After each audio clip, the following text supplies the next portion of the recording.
Thank you very much. Thank you. We love this section of the world. It's a beautiful section. We appreciate it very much.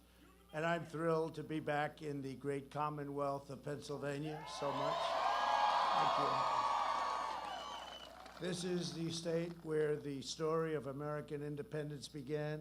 It's the state where the American Constitution was signed. Think of that. And 3 days from now, this is the state that will save the American dream.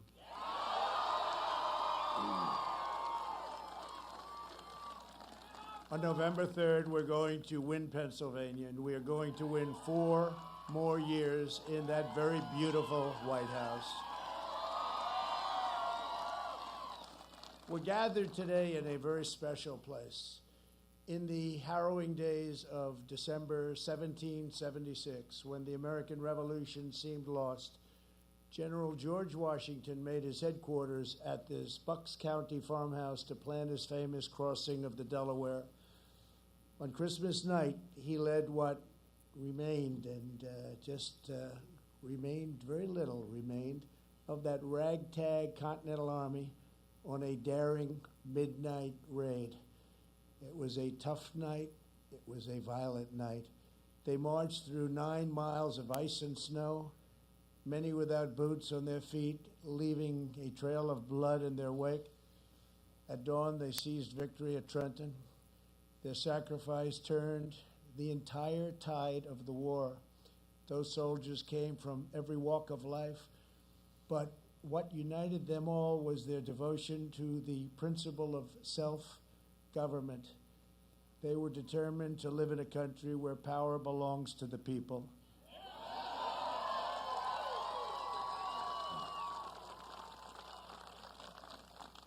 That priceless inheritance is at stake just 3 days from now, and a great red wave is forming.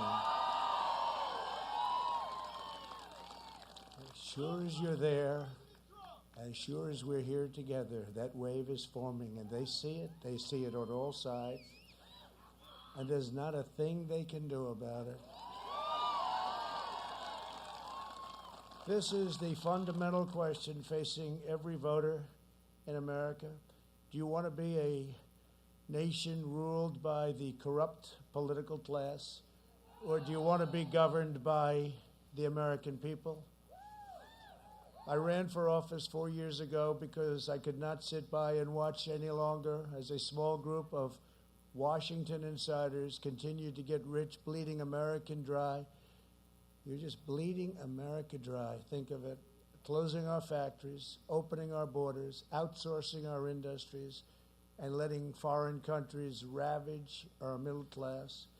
Career politicians spend trillions of dollars fighting foreign wars while letting our own cities crumble and decay. Here in Pennsylvania, you know this bitter and very painful betrayal all too well, better than most. The corrupt Washington class launched an economic war against this state.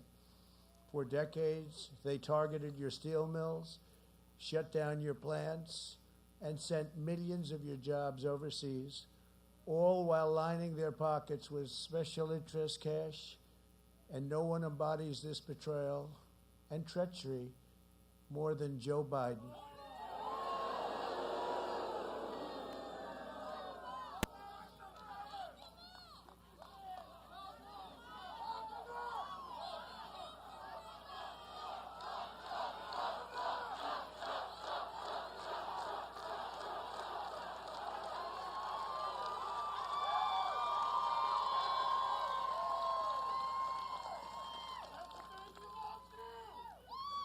And worst of all, the suppressed media and big tech refuses to cover the crime. They refuse to cover. We've learned so much over the last 2 weeks.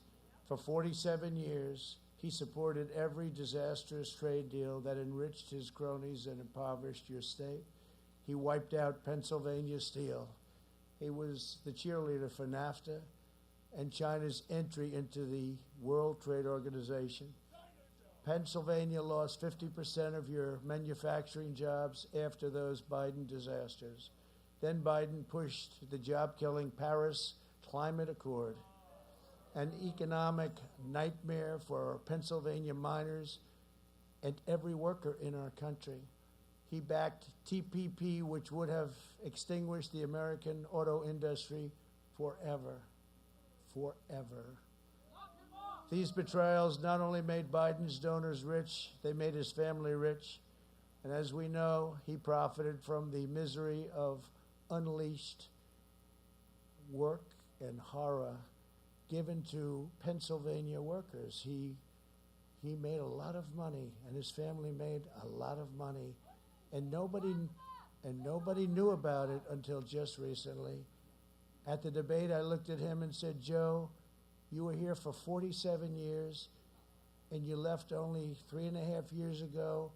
Why didn't you do these things that you want done? Why didn't you fix it, Joe?"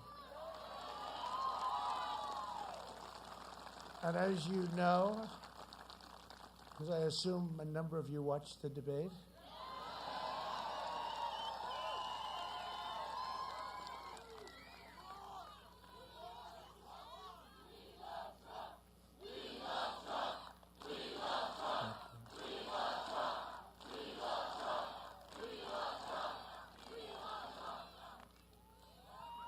but as you know, he just looked at me and shrugged.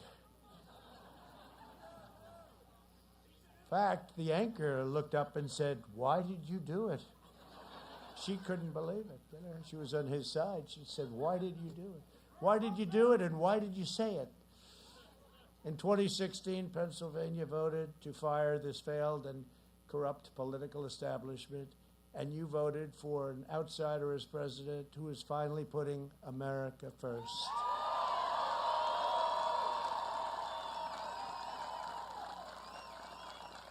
And if I don't look like a typical politician, that's very simple. It's because I'm not a politician. If I don't always play by the rules of Washington and the Washington establishment, it's because I was elected to fight for you, and I fought harder for you than any president in the history of our country.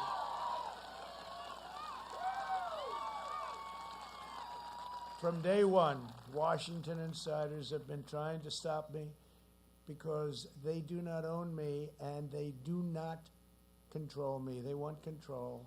They don't like what I'm doing. They don't like what I've said to the Big Pharma, the drug companies, the number one lobbyist in the world, number one lobbyist in our country.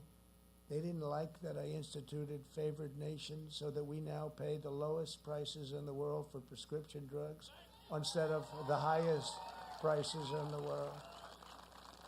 If these corrupt forces succeed in electing Joe Biden, Washington will see to it that another outsider never becomes president again. It'll never happen again.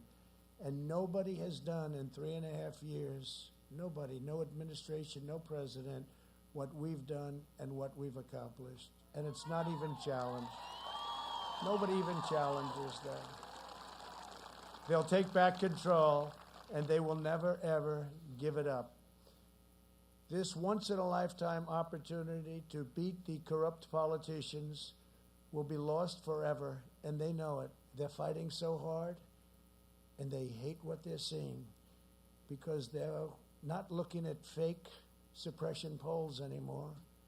Now they're looking at the numbers that are pouring in, and they don't like the numbers that they're seeing in Florida and in Ohio and in North Carolina.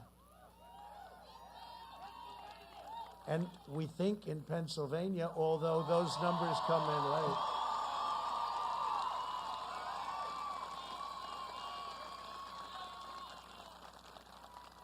We think in Pennsylvania, they don't like it. They don't like it. They don't like what they see. And I just want to tell you that we have really, things have worked out so well for our country. Nobody had any idea that anything like this could ever happen. if you look at what's going on with, over the last 4 years, we've been building the biggest, strongest, and most secure middle class in human history. We built the most powerful military anywhere in the world. And over the next 4 years, we will make it even stronger, stronger like nobody thought even possible. Do not be intimidated by our opponents' angry and menacing tone, because if we were, we would never have been able to accomplish what we've accomplished. In truth, they are actually terrified of you, the people. They're terrified. They're terrified that you will discover that you have the power to end their corrupt rule once and for all. We have to do it. When you see what's going on, we have to do it. We don't have a choice. Somebody said, "Do you enjoy this?" I said, "It's not a question of enjoyment. Believe it or not, I do. I shouldn't. Have to go check something, but I shouldn't." But, today we're doing 3 rallies. Tomorrow we're doing 5, and the smallest crowd will be 25,000 people. And then on Monday we're doing 5 or 6, and I can't tell you what's going to happen. I think we'll just go home and rest. But they don't get to decide this election. This is your choice. You have to be very careful. You have to be very, very careful, especially in this state, more than any other state.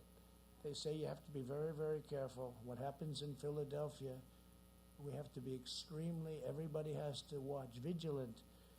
Your decision, your future is at stake. As your president, I don't answer to the special interests of no interest in me. I don't take instructions from donors and lobbyists. I don't care about them. I don't care about them.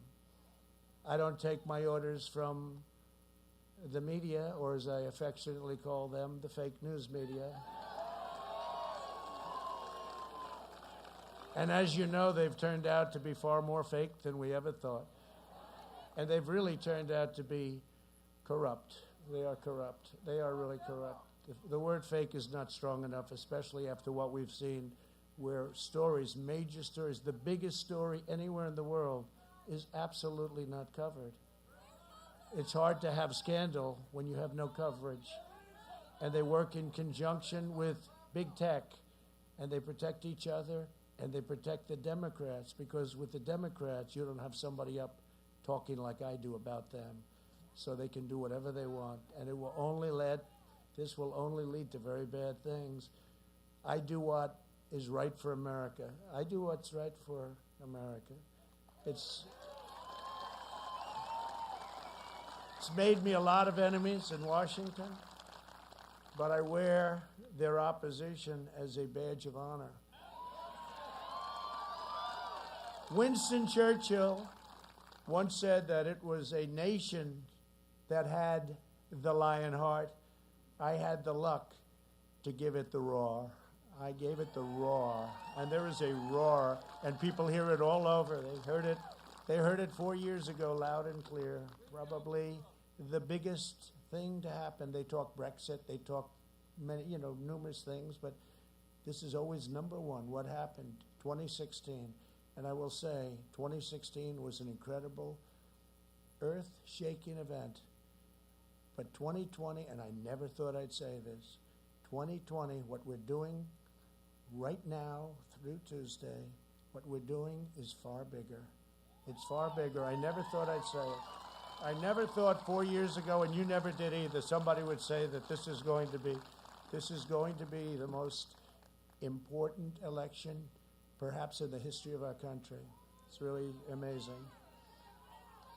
The greatest threat to American democracy is the concentration of power among a small group of unelected special interests, the big tech CEOs who have been put in a position by us giving a law to them, Section 230. We've given them that power. And that can be taken away. That can be taken away. And probably has to be taken away. I see it better than all. I see it so obviously. I see it because of what I do on social media. For me, it's very easy to see. I see things that nobody would believe. The corporate media and the mega donors in Washington and Silicon Valley, they're all lining up behind an opponent that's going to do whatever they tell him to do. That's sleepy Joe Biden. It could have been the greatest. You know, if you look, we look at the amount of money that he has raised, hundreds of millions, $300 million one month. But I could have been the greatest of all time. I could have been the greatest political fundraiser because as president, all I had to do is call Wall Street, the big banks. I could have called the oil companies. I could have called all of the big companies. And every single one of them, and I know many of them, would have given me whatever I wanted. But I chose not to do that. And we did plenty. We have plenty. You can only buy so many commercials, you know. When the airways are full and you can't buy any more, I'm saying, where are we going to spend it? Although we did spend, in our case, a lot on ground game, which they, I think, forgot to spend. As much money as they have. They're screaming in Florida, where's our ground game? Where's our ground? Well, it takes a long time. You know what? It took us a year and a half to build that ground game, so we'll see how it all works out. But they didn't do that. They decided to go a different route. But they took in massive amounts of money. I could have taken in much more than that. They did $350. I could have done that within an hour. The president is calling. He'd like you to send $25 million, please. Who's going to tell me no? Nobody. But the problem is when they call in 6 months needing a favor that's worth billions, it's very hard, especially me being a loyal person, not a dishonest person, but a loyal person. It's very hard for me to say, no, I don't want to take his call. No, his or her call. No, I don't want to do it. So it really, you're compromised. It would have compromised our nation. So I didn't want to do that. Joe Biden works for them. I know them very well. I know them far better than he does. I know him far better than he. Some are friends. Some are actually very surprised when I say, you don't have to bother. Don't worry. I don't think we can buy any more anyway, right? But he works for them. And when you see those numbers, 300, 350 million, so much they don't know what to do with it, where they're spending $25, $30 million on a congressional race that used to spend $500,000, you know something's going on. And it's not a good thing. And it's not the way I want to work. This was one opportunity to do something special. This isn't a company. This isn't making some money. This is one opportunity to turn our country around. And we're not going to blow it.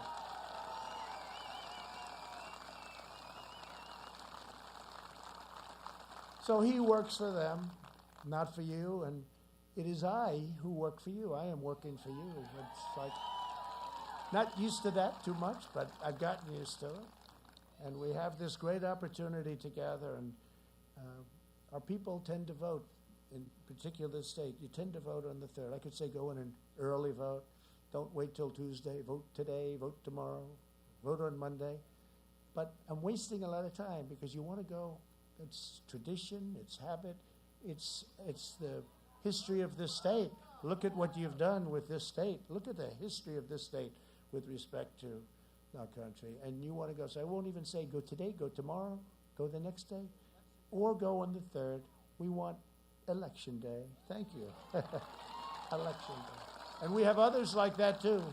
We have others like that, too. They want election day. It's going to be a great day. The more these corrupt forces oppose me, the more I know we are delivering real change, real progress, and historic victories for the American people.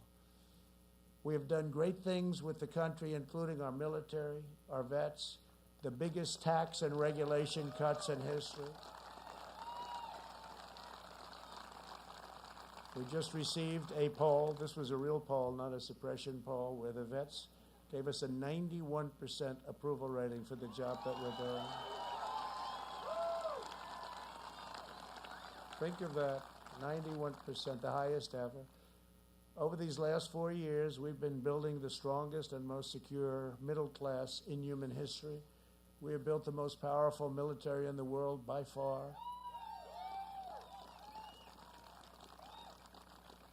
Nobody has ever built what we've built. And when I came in, we had a depleted, military. We had old planes. We used to get parts by going to the airplane graveyards and taking the old parts out of old planes that were sitting there rusting in the sun and crazy weather where they store them in the deserts. And that's what we were doing.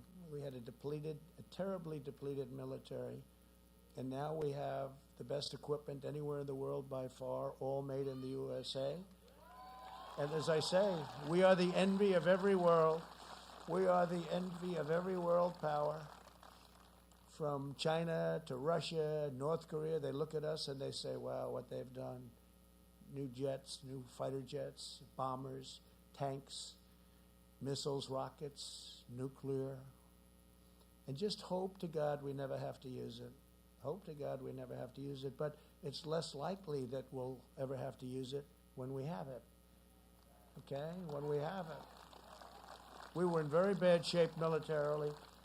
A general came to see me, highly overrated general came to see me actually, one of the world's most overrated generals, and he said, sir, we have no ammunition. Right at the beginning, you know what I'm talking about, because we could have had conflict. He said, sir, could you hold it off? We have no ammunition.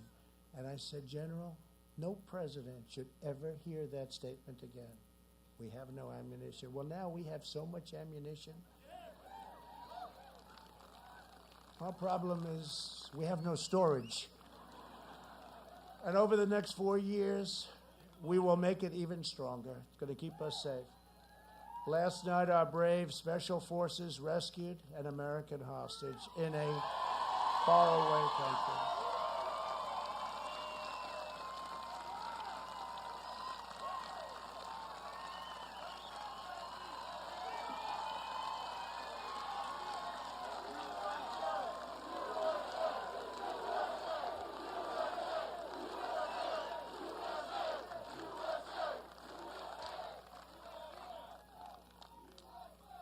They're incredible people.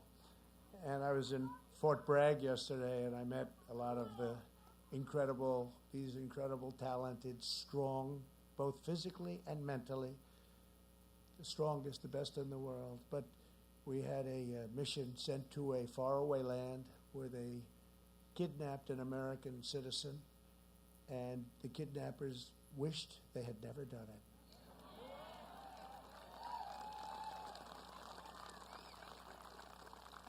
And they went in with a large group, 0 casualties. We got our American citizen, young man, we got our young man back. But the other side suffered gravely, I can tell you that. Our nation salutes its courageous military, which brilliantly executed this operation. Very few people would have been able to do it. It was very complicated, a very complex, tough area. We celebrate the safe return home of an American hostage. We've gotten many hostages home.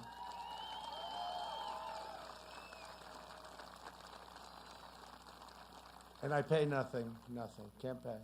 Once you pay, you'll have many, many more. We're 40-0. Robert O'Brien, who's doing a tremendous job, said to me, sir, you're 48-0. 48-0, think of that. We've brought many, many of them home. Some mostly in pretty good shape, some in very, very bad shape. Specifically, you know who I'm talking about. Came home in very bad shape, but sometimes that happens too. But we've brought many home, but we don't pay. You pay, once you pay, your numbers will go up 1,000-fold. We're boldly standing up to China. We achieved the most secure border in American history, our southern border. We have attained, in just a short period of time, American energy independence.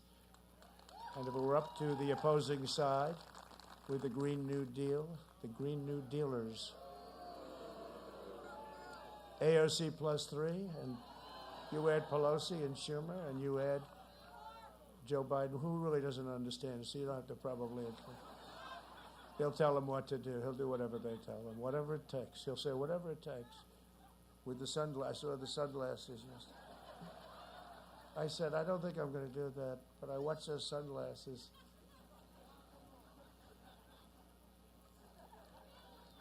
I don't know. To me, it didn't work. We're bringing our jobs, our factories, our wealth, and our troops all back home. They're all coming home. They're all coming home. And instead of endless wars in countries that even you very sophisticated people in some cases have never even heard of, we're achieving one historic peace deal after another. If you look.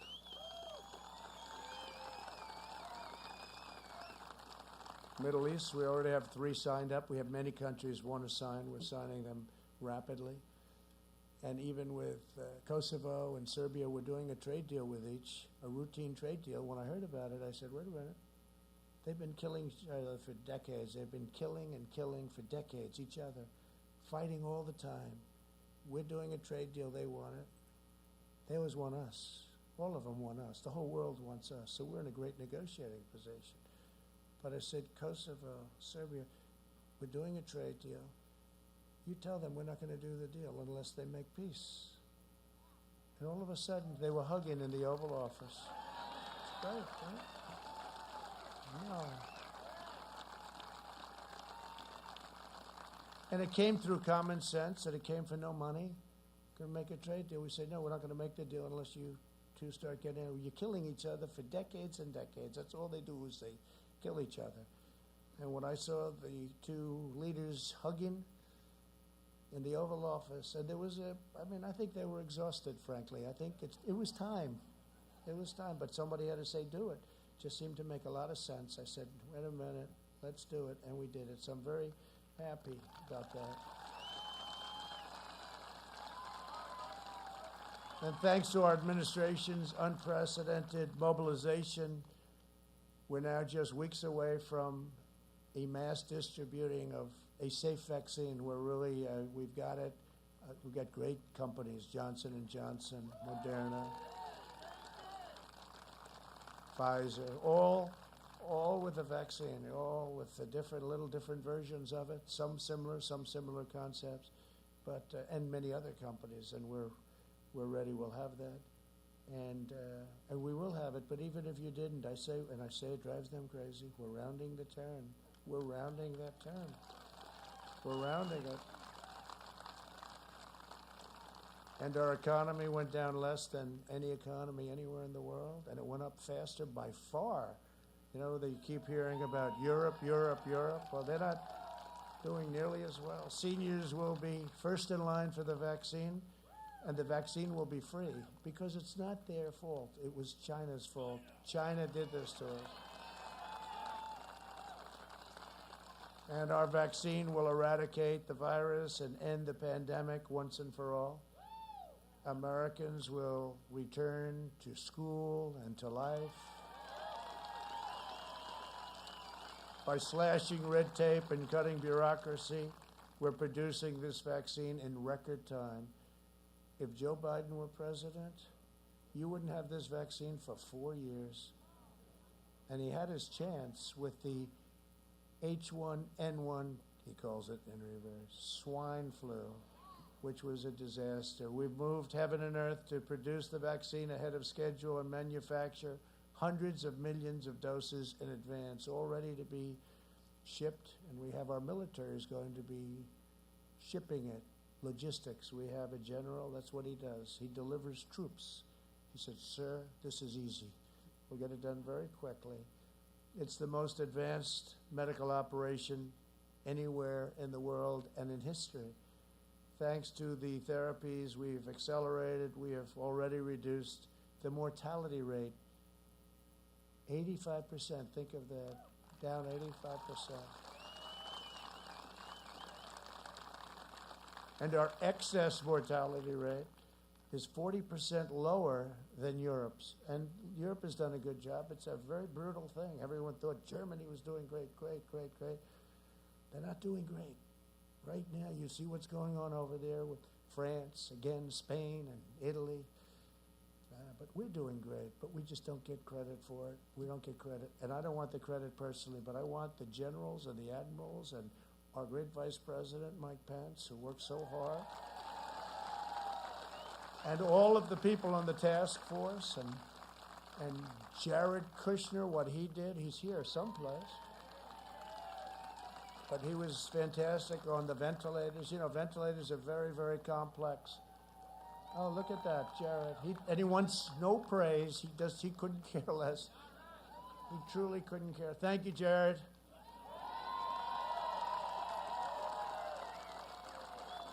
No, we had a tremendous just a quick story. We had a tremendous ventilator problem because we weren't equipped for a thing like this. This is once in 100 years. It was 1918, we're talking about the Spanish flu. And we weren't equipped for that.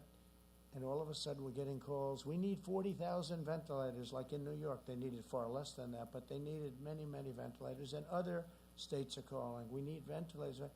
And it's a very complicated piece of equipment, as you can imagine, with pipes going down, heavily computerized. And people didn't know what to do, making them on a mass scale like this. Hospitals had very few of them.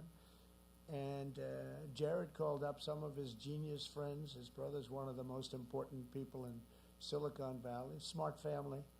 They called up and they had these super brilliant young men come in. I mean, some of them were wearing undershirts. They were wearing a baseball cap.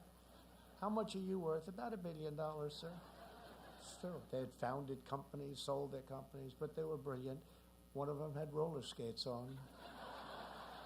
And they wanted to throw him out of the White House. They said, "Sir, there's a kid here, undershirt and roller skates." I said, "Yeah, he's worth $2.5 billion. You know? But Jared called a whole group of people down. And to them, to us, to all of us, a ventilator is very complicated. To them, it's like the simplest machine they've ever seen. And they went to the automobile companies where they had excess plant capacity, and they went to various companies, and we started producing, within a short period of time, ventilators. And this story is just never told, and I don't think I've ever told it, not in this detail. We started producing ventilators in a short period of time at a level that nobody thought was thousands and thousands a month. Nobody thought was even possible. And a relatively short period of time after that, all of our hospitals were sent tens of thousands of ventilators, tens of thousands of ventilators. Great companies, very big companies, car companies, very big companies. They did a fantastic job. They'd line up with a small ventilator company.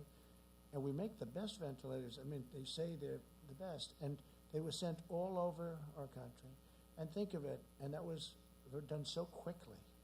But these brilliant young people were able to do it. Regular people you could never do a thing like this. So we made thousands a month, and not one person, think of this, in our country, not one person who needed a ventilator didn't get a ventilator. How incredible is that? But they won't tell that story. And that's not me, that's Jared and a whole group of very brilliant people, together with the military and with a lot of our great companies. We've had a tremendous relationship. It's the biggest mobilization since World War II, and it was an incredible job. Now what we're doing is we continue to make thousands a month, and we're sending them to foreign countries who are desperate for ventilators and would have no idea. There would be no way they could ever get them, including, we send them to France, and we send them to Spain and Italy, but we send them to countries in Africa who are really having a terrible hard time. And we're sending thousands of them to other countries. And I just think it's a tremendous story. And it's something that we did that we're very proud of. And it's something that nobody talks about. You don't hear the word ventilators anymore. You know why you don't hear about it? Because we solved, there was a period of time, ventilators, for 3, 4, 5 weeks until they sent these super geniuses. And for 3, 4, 5 weeks, all you heard about was ventilators, ventilators, ventilators. Well, we took over something. The cupboards were bare. They were bare, or essentially bare, but they were bare. And the hospitals in the States, the cupboards were bare too. Nobody was prepared for a thing like this. They could have been, they should have been. But now all over the world we're sending them, and I think it's just a tremendous story, I really do. It's a story that's untold. You'll probably never hear about it again. And as soon as we started making all of these thousands of ventilators, you haven't heard the word ventilator. Just like, and there's one other quick story, the wall, that's all you heard. Trump promised the wall. Will he ever give the wall? The wall, the wall. And then now the wall is going to be completed very quickly. We have over 400 miles of wall built. And now you never hear the word wall. They never say, oh, he got the wall, he did it. And we built it exactly to the specifications of the Border Patrol. And they were tough specs, I will tell you. I said, how about concrete plank? No, sir, we need steel, we need rebar, and we also need concrete. Oh, that's great. But we got it built, and they have to have vision. They have to have slats because they have to be able to see through what's on the other side. You can't have, and once you realize this, I mean, they're right. So we built it to those specs. Very, very, I've done an incredible job. We're doing 10 miles a week. We'll be finished very soon. But you never hear about the wall anymore, Now, if it was a failure, if we couldn't get it done, it would be brutal. It would be a brutal time for you, President. Because of our relentless efforts, the recovery rate right now on COVID or the China virus or the China plague is 99.7%. Take the vote. 99.7%. And I'm here.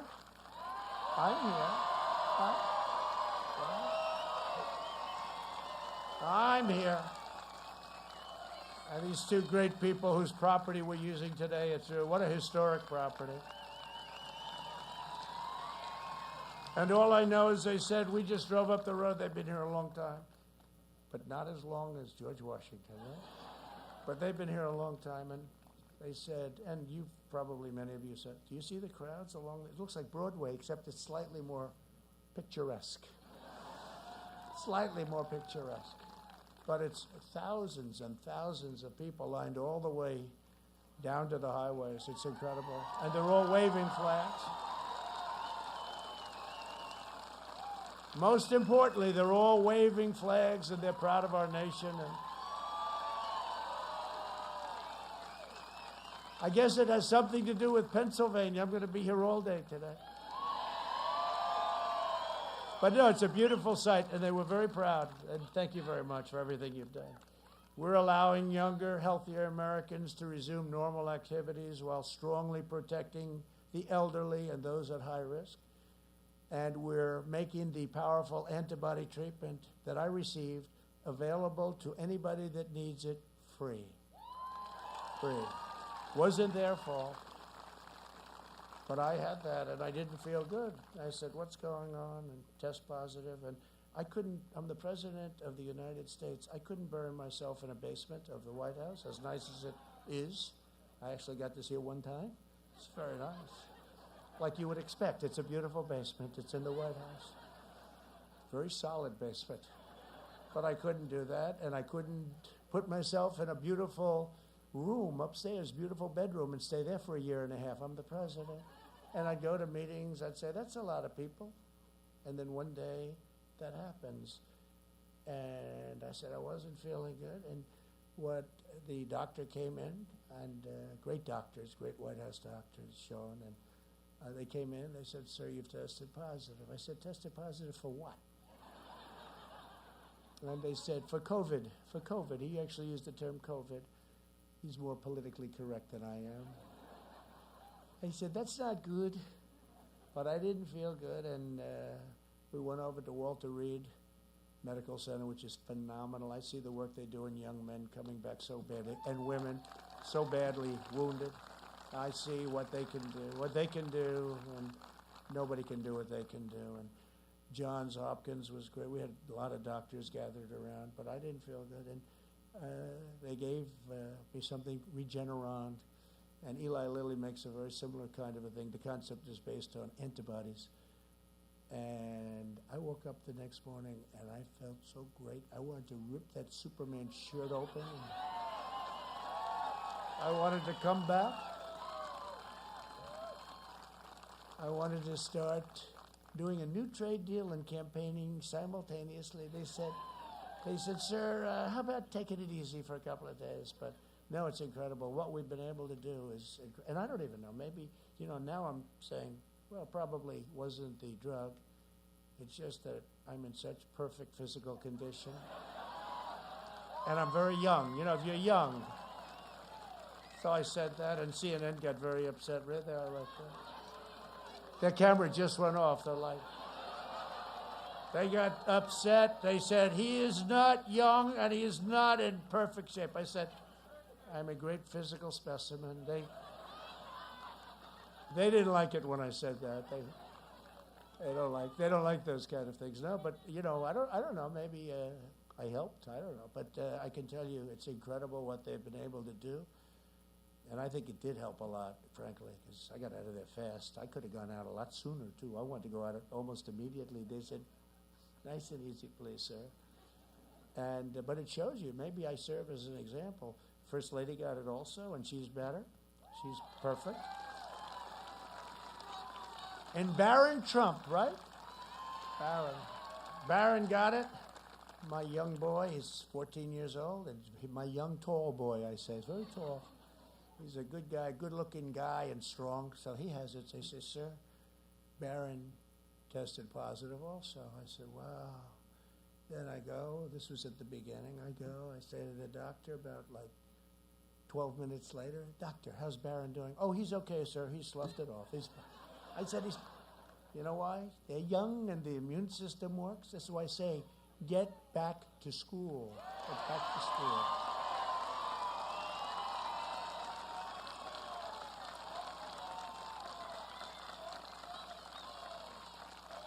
Get back to school.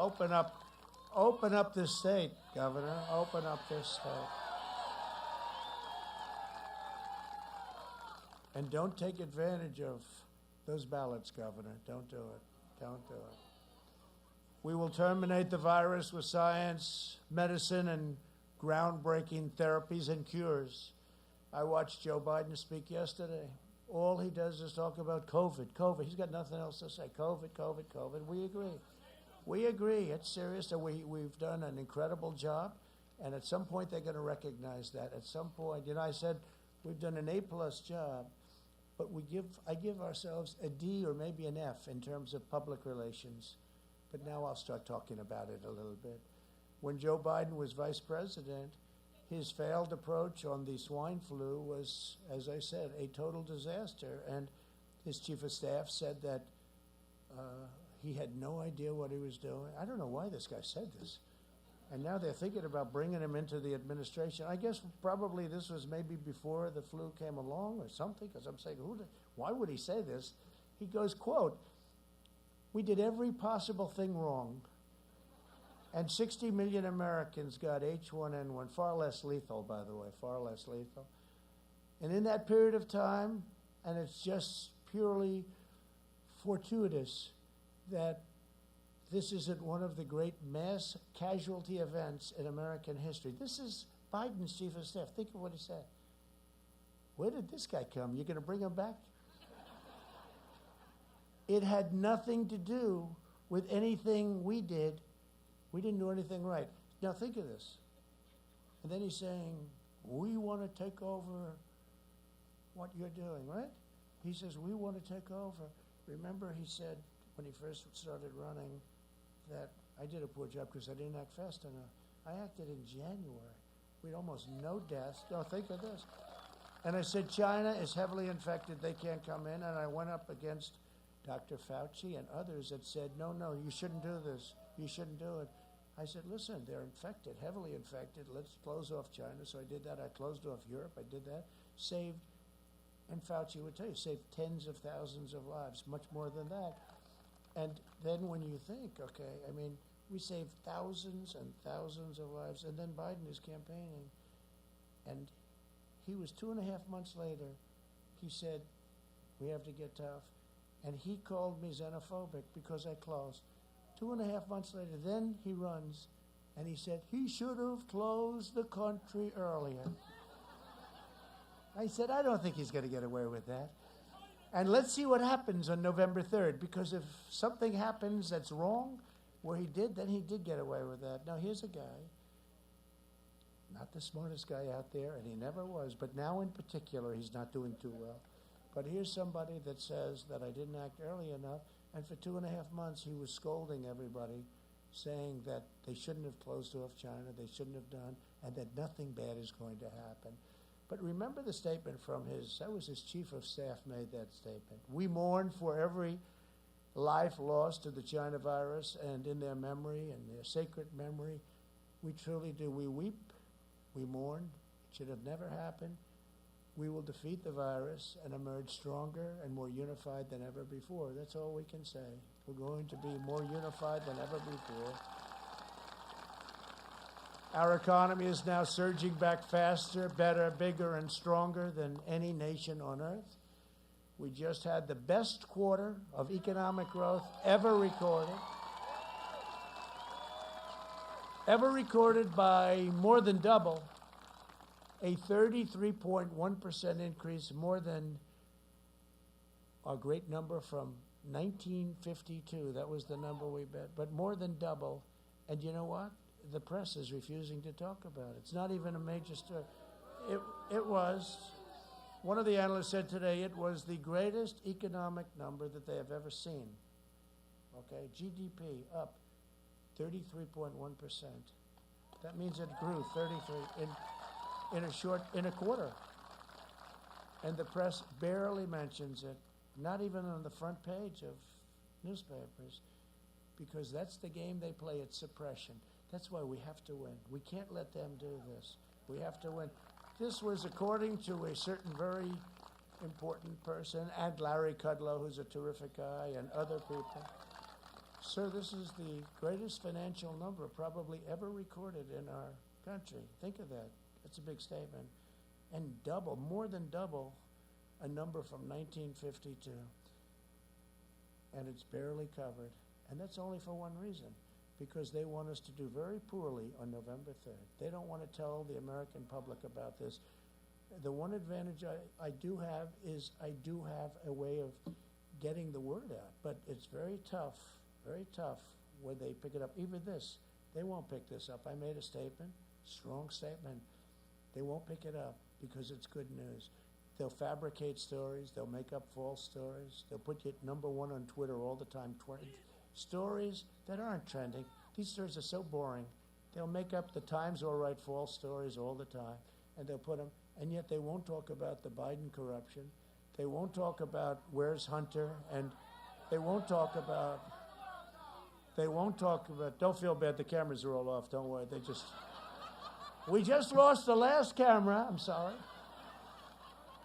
But they won't talk about the fact that Hunter got $183,000 a month to sit on a board of Burisma and got $3 million, perhaps $3 million up front. They won't, who had no job, who had no experience in energy. They won't talk about the fact that the wife of the mayor of Moscow gave him $3.5 million, right?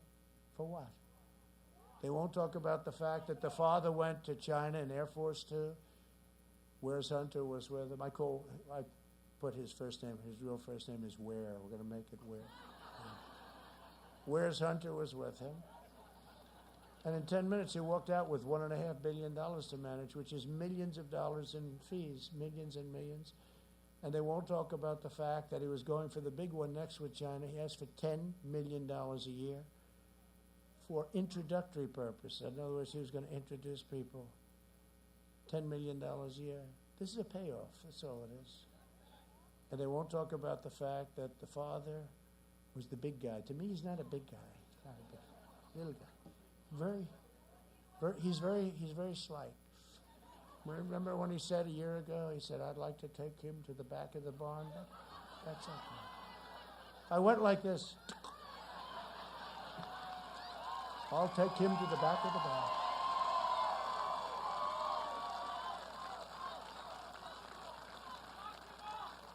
The glasses.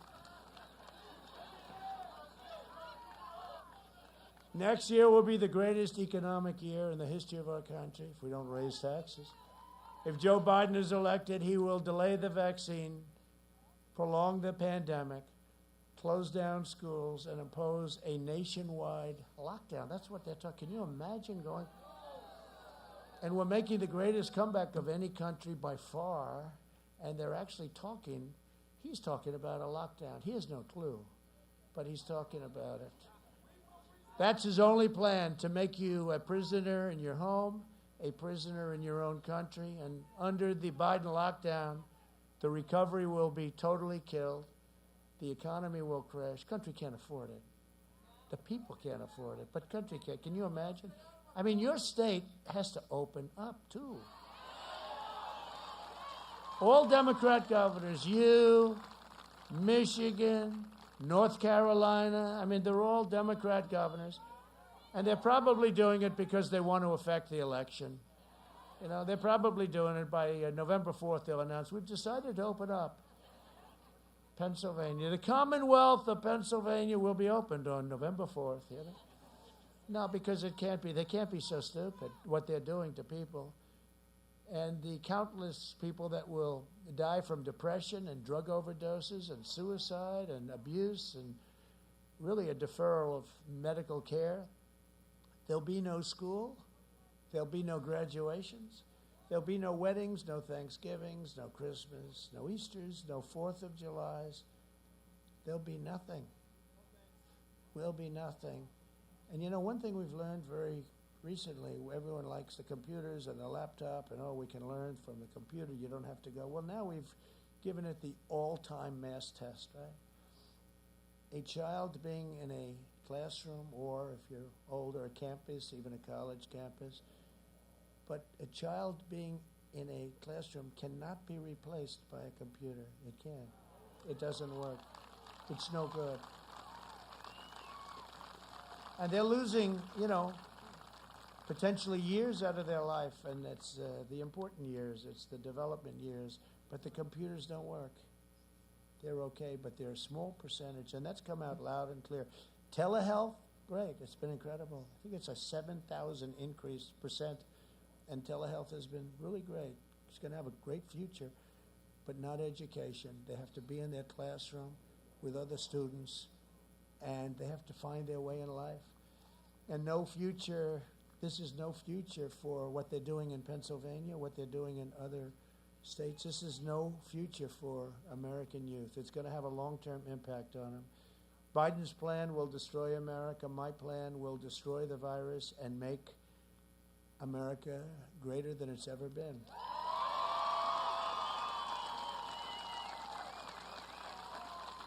And the skyrocketing cases in Europe have shown draconian lockdowns, and that's what they are. They're draconian. Do not stop the virus. They've done it. Italy was so locked down. Now it's starting all over again. They just don't. It's a terrible thing that was unleashed on us, and we should never forget what happened. We should never, ever forget that China could have stopped it. They stopped it from going into the rest of China, but not from going to Europe, the United States, and the rest of the world. We can never forget it. But the far left is determined to lock down America because what they crave more than anything else is power and control over you.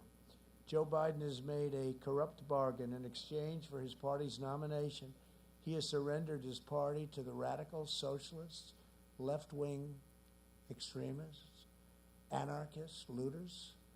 Today's left tolerates no challenge and allows no dissent. You see that. They have it locked. They have them locked down. That's the ultimate lockdown. You can do horrible things, or you can do nothing wrong, and they'll put in phony stories. I'm actually a victim of the opposite. I'm just thinking of that while I'm talking to you. They do phony stories that are totally false, and they'll put them up, and there's nothing you can do. There's nothing you can do except explain it away. If you disagree with them, they try to humiliate you, smear you, and cancel you. Cancel culture, right? They control Joe Biden, and he's so easy to control. Just like they control every Democrat House member and every senator.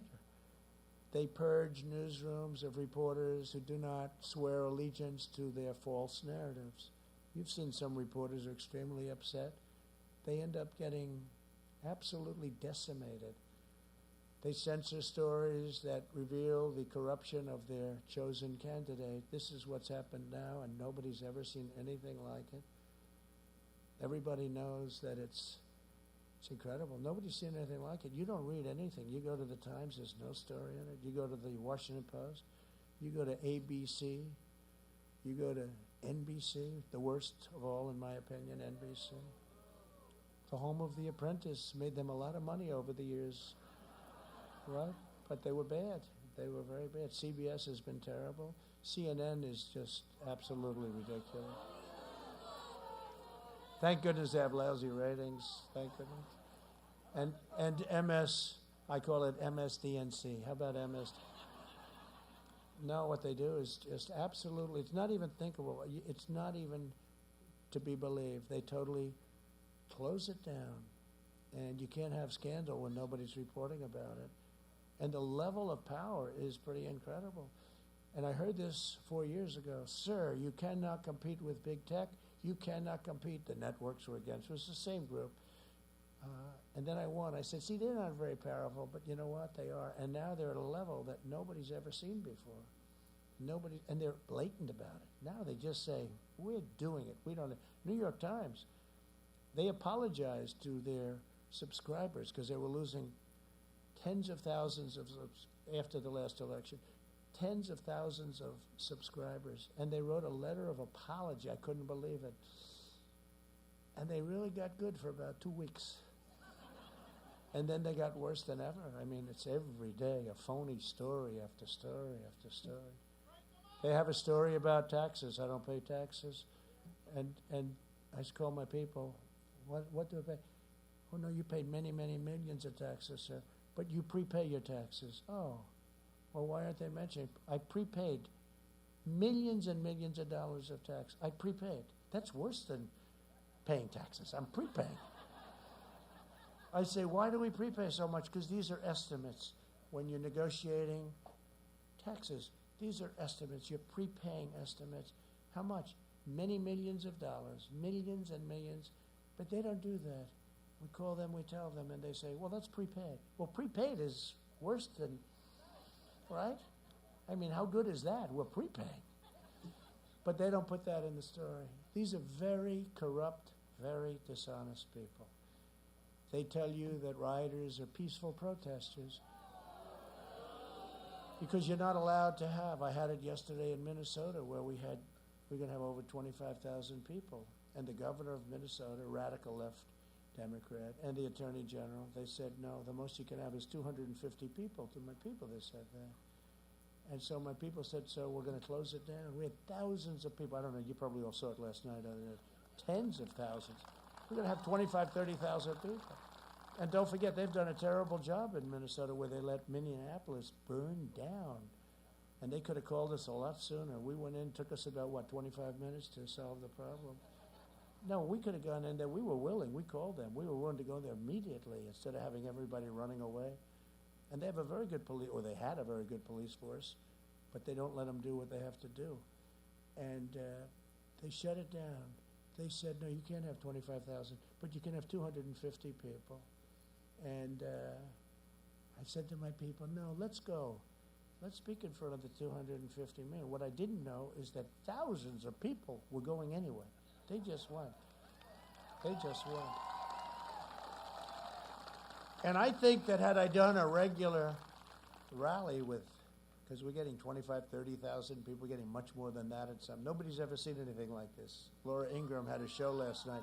She said, I've worked for everybody. I've worked for Reagan, and nobody's ever seen anything like what's happening. It's a great thing. It's an incredible thing. This is supposed to be a little special speech, but you've never seen anything like it. Nobody's ever seen it. And what happened is, I think because of what they did when they said, we're going to silence his voice, it turned out to be a much bigger voice. And I think we now are going to, 1972, Minnesota hasn't been won. Between Ilhan Omar, who, as you know, comes from Minnesota, I think Omar, a couple of other things, the riots, but I think what happened is they made this into a massive event, and people are tired of it. And I think we will win Minnesota. We were very close last time. And we should win it. When they let Minneapolis burn, we should win it. But I think we're going to win it. And again, 1972 was the last time. Can you believe that? I think we're going to do it. We'll find out. You're going to know in about, well, I hope based on the Supreme Court, they don't delay it too long. This decision yesterday, I will tell you, was not a good decision. Where you're allowed to wait days to count and days to have the final count. You're allowed to have time limits beyond November 3rd. So what does this mean? The whole world and our nation is going to be waiting and waiting and waiting to hear who won? No, you're going to be waiting for weeks. And a very dangerous thing happens November 3rd, and now you have to wait and wait. And very bad things can happen with ballots during that period of November 3rd to whatever date they gave them, many, many days. So you're going to be watching on November 3rd. I think it's highly likely you're not going to have a decision because Pennsylvania is very big. And as you know, there was another state, but perhaps other states involved. This is a terrible thing that they've done to our country. And that's the United States Supreme Court I'm talking about. That is a terrible, political, horrible decision that they made. We're going to be waiting. November 3rd is going to come and go, and we're not going to know. And you're going to have bedlam in our country. And you're going to have this period of 9 days or 7 days or whatever it is. And many bad things. Ballots are going to be, we just found 10,000 ballots. Oh, that's good. We just found another 10,000. This is a horrible thing that the United States Supreme Court has done to our country. And I say it loud, and I say it proud.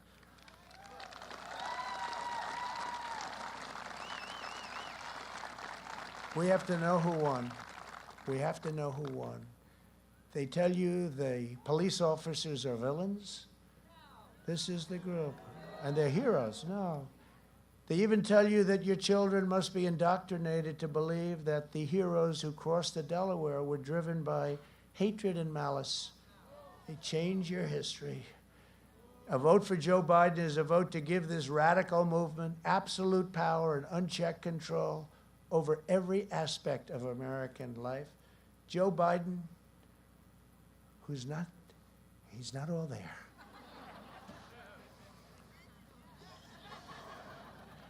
You should get a little bit larger frame, don't you? No, I know those glasses. You got to get a little. I'll tell him. He doesn't want to have people look at that surgery on the eyes. It didn't work out. Joe Biden and the socialist left are absolutely convinced of their own moral superiority. I don't know if he is but they are. They are. He isn't. Look, let's face it. He's shot. Same time. Who said that? Who said that was exact timing, right? You copied me from another space. While their agenda devastates the poor and the American middle class will be devastated.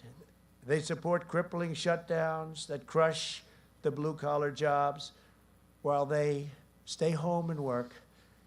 They close down your schools, your children, while they hire private tutors for their children.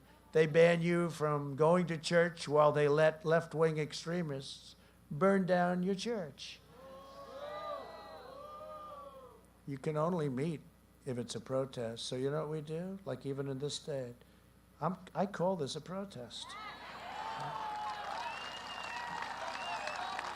Otherwise, they don't let you meet. You can't go to church, right? You can't go to church. What they're doing to our churches and our synagogues and all of that is just terrible. You see what's going on. Even when the church wants to go into a field and stay apart, they say, no, you can't do that. It's like a terrible thing. They lecture you on the need for open borders that flood your cities with illegal drugs and gangs while they themselves live in walled-off compounds.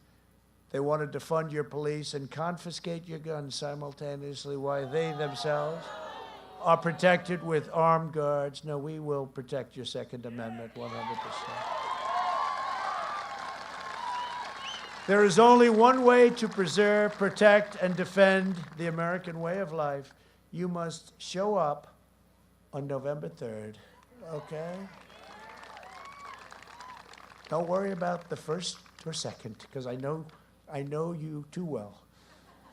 The Biden-Harris economic policies of increasing taxes and regulations, biggest tax increase in the history of our country is what they're proposing, would pulverize our middle class. Their plan is projected to hammer the typical American family's income by over $6,500 a year in the Wall Street Journal. By contrast, I cut taxes and regulations at a level nobody's ever done before and raised middle-class families' incomes over $6,000 in just 3 short years. And that's not including energy, which is a tremendous, what we've done with energy is tremendous. Joe Biden has pledged a $4 trillion tax hike, socialized medicine, an avalanche of job-killing regulations, a return to globalist trade deals, and he vowed the total destruction of the Pennsylvania oil industry and fracking. Fracking is gone. Fracking is gone. And he said that loud and clear for a year until he realized that he has to win in Pennsylvania.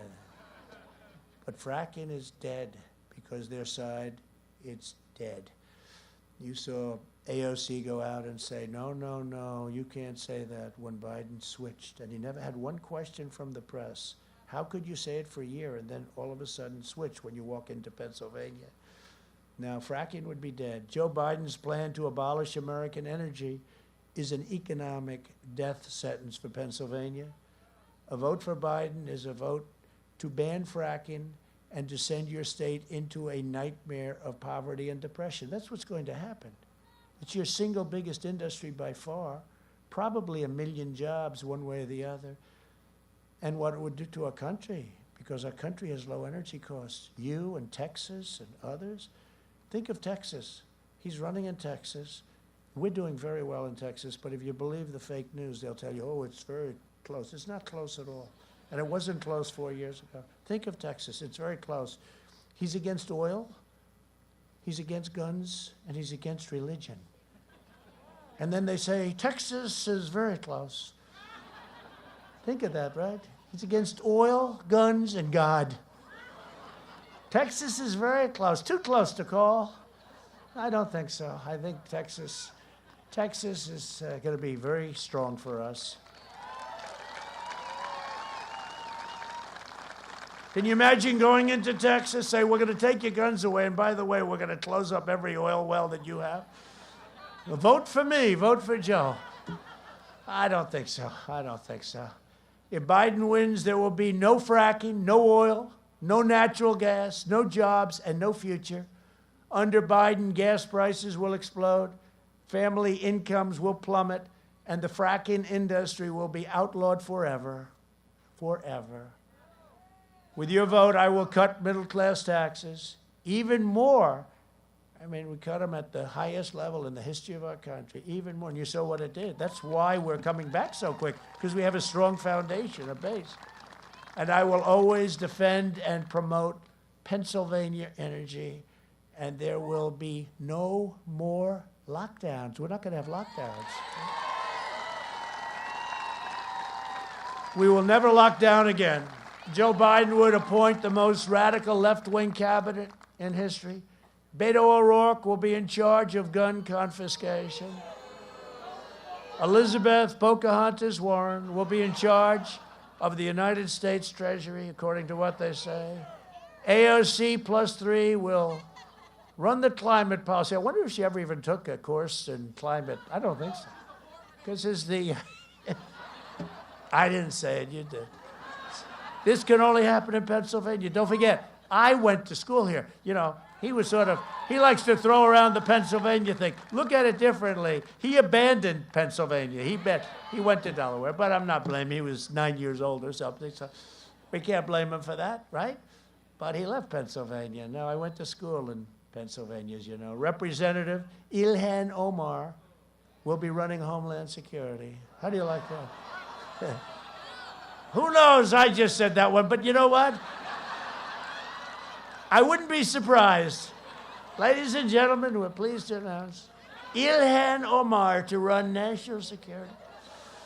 She's going to be guarding our border, where we just had the best numbers we've ever had, by the way. People can come into our country. We want them to come in. They have to come in legally, and they have to come in through merit. Just imagine the insanity that will ensue if Pelosi is Speaker, Schumer is crying Chuck, Majority Leader, Kamala Harris. She makes Bernie Sanders look like a very strict conservative. You have Kamala, got to say the name exactly right or they excoriate you. So you have Kamala running the White House. Well, she already said that, right? She said that it's the Harris-Biden administration. He actually said, that was scary. He said, under the Harris, I never did that. I never said under the Pence-Trump administration. And I love Mike Pence. You know what? But I said, Mike, that far we can't go. But I never said. But he said it, he made a mistake. He also said he's running for the U.S. Senate 2 or 3 times. He said, I'm a proud Democrat.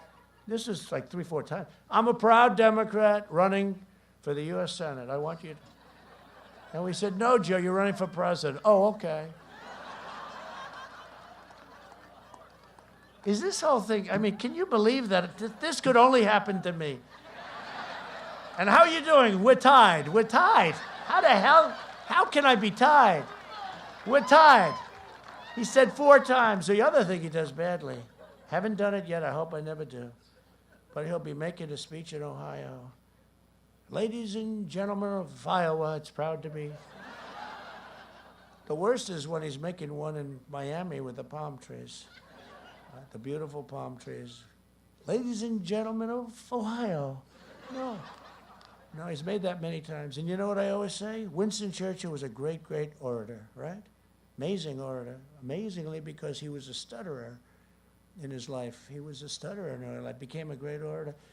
You could give a speech equal to the best that he's ever made. And if you made the mistake in saying, welcome, like we're in Pennsylvania, it's great to be in New York. It doesn't matter how good your speech is. It's over. Just walk off. It's over. But he does it all the time, and nobody ever says it. No, he is shot. Under my leadership, we achieved, and he's not a nice person.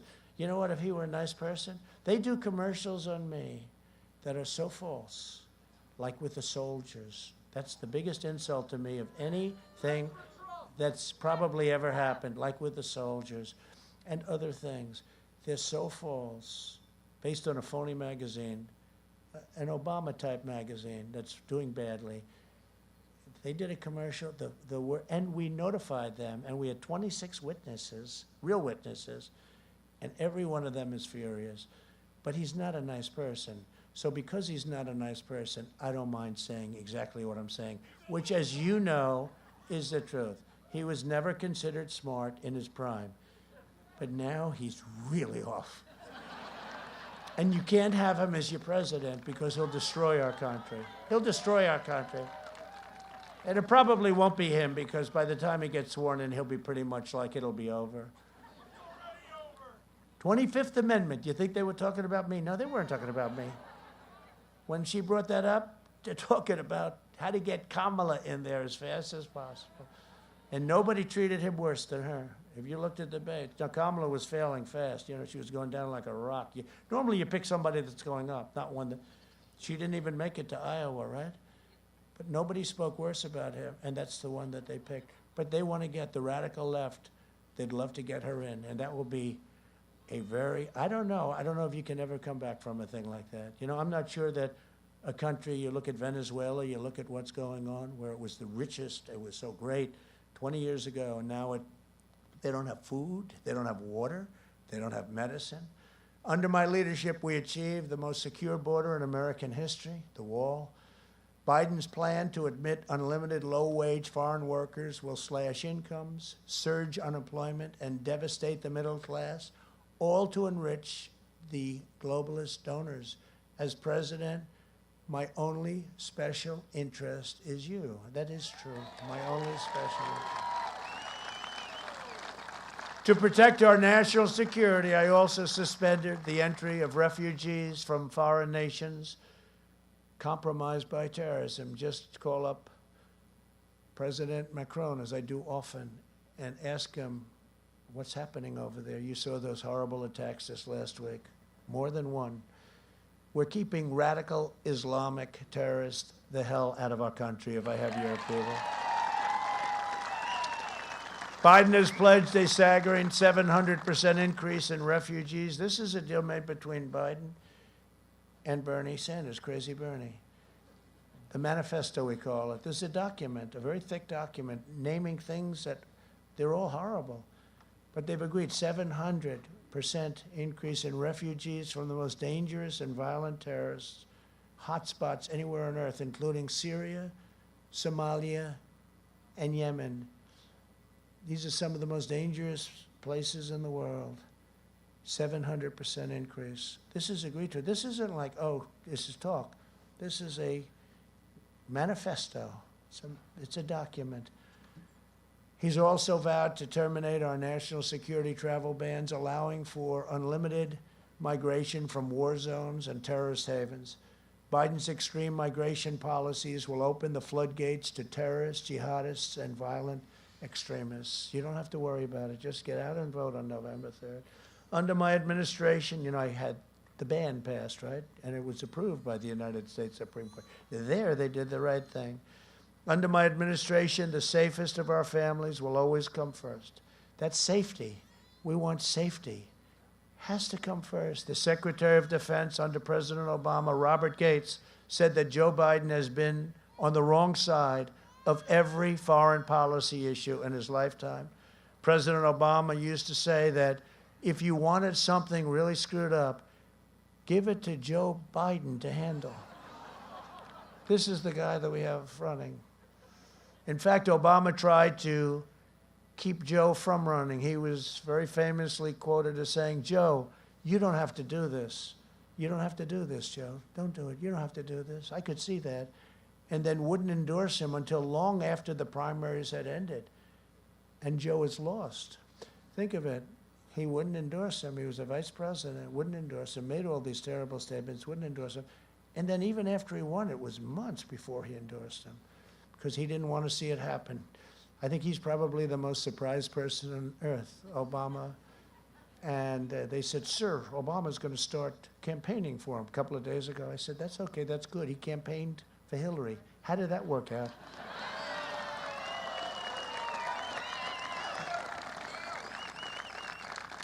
And his crowds are extraordinarily small, just so you understand. They're not big. They're like 22 people, 18 people. For months, Joe Biden and Kamala Harris have been inciting violence against police officers and riots like those carried out by Biden supporters in Philadelphia. Look at what's going on in Philadelphia. They should call us into Philadelphia. We'll solve the problem. Or let their police handle the problem. Let their police handle the problem. If elected, the Democrat ticket will pass legislation to end cash bail, create sanctuary cities nationwide, and to fund police departments all across America. In a second term, we will increase funding for law enforcement. We will hire more tough-on-crime prosecutors to put violent offenders behind bars. For 47 years, Joe Biden betrayed African Americans at every turn. He took your votes, he took you for granted, and then he shipped away your jobs and flooded your cities with cheap foreign labor. He devastated black families with his 1994 crime bill that really locked up tens of thousands of African American men with unfair sentencing, and he called African American young men super predators all the time. He would say super predators, a name that has always been something. There has been no name that they've hated more. They hated it with Hillary Clinton, and they hate it with Joe Biden. Super predator, the term super predator, that was his term. He forged close relationships with pro-segregation lawmakers, and his trade deals decimated the black middle class.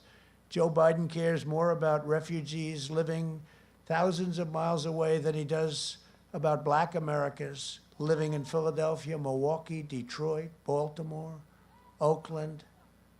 He's done nothing. And then he says to me, oh, we should do this. I said, Joe, again, always, it's so easy. 47 years, but he left. It was only 3.5 years ago.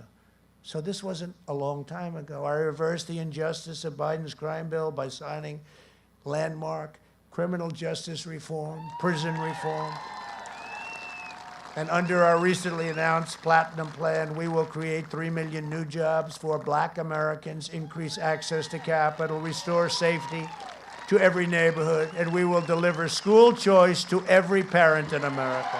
School choice.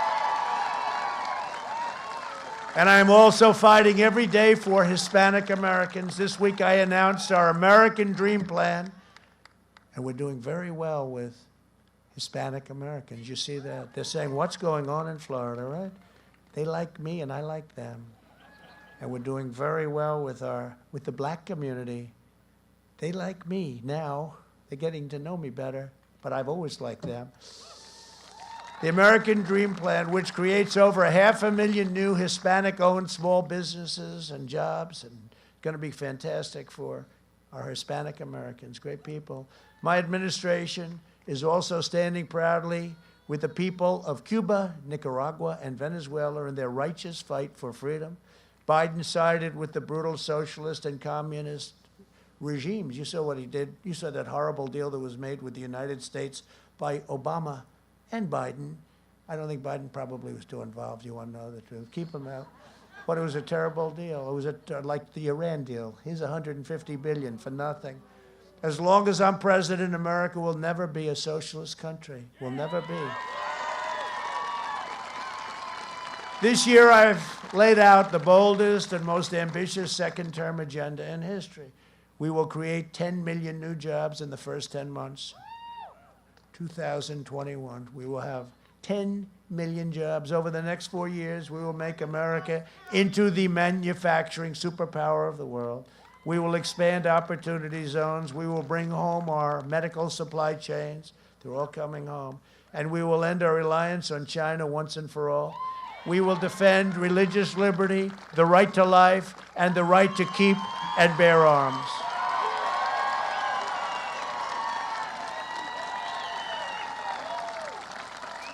And we will restore patriotic education to our schools.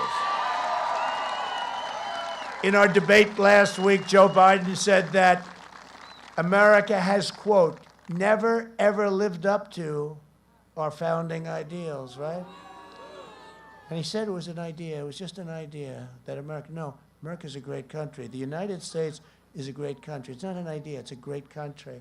Pennsylvanians know the truth more than most when you think of the great history of this state. From Washington's Crossing and Independence Hall in Philadelphia to the Quakers who ran the Underground Railroad, from the Union soldiers who lay at the rest, and you lay at rest. They lay at rest in Gettysburg. What a place, Gettysburg, one of the most beautiful places, and so gruesome for a period of time. Never fight uphill, my boys, right? He said, never fight uphill, me boys, never fight uphill. They fought uphill. To the workers of Bethlehem and Allentown who forged the steel that won World War II, America is the story of everyday citizens who have given everything to help this country live up to the highest ideals. My fellow citizens, you deserve a president who believes in America, a president who loves our country, and a president who loves you.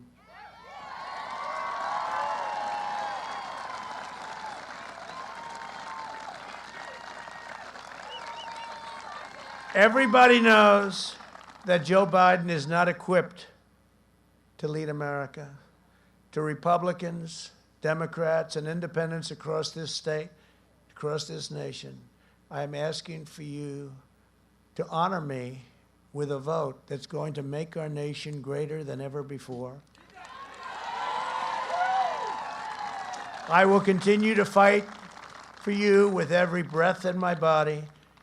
And with your support on Tuesday, we will show the world that for our country and for our children and for the incredible people of Pennsylvania, the best is indeed yet to come. Thank you very much. Thank you.